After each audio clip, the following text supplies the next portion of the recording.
What's up, guys? Does your air conditioning ever feel like it's a little weak and you add some Freon to it, and when you're adding it, it's not really adding? Well, notice how my high pressure line is all oily, and this is the cap.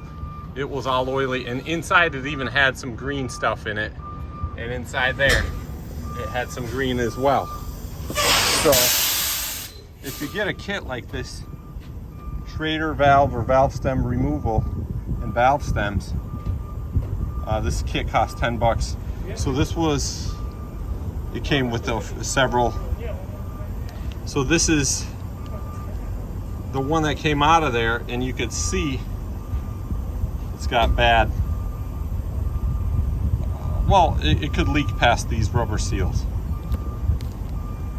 Anyways, new one at the dealer was only $7, so let's screw that in and recharge the air conditioning, and it should be working strong again. So yeah, just a little, use this tool to fasten it in, like so. Cool, huh?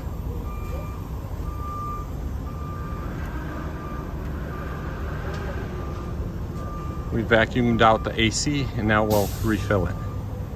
Вот мам, смотри. My mom brought me this part. Вот ее я сюда закрутил. Видишь, как она вся в масле отсюда вытекала, а теперь не будет. So you can see again the old one. The rubber is not the best.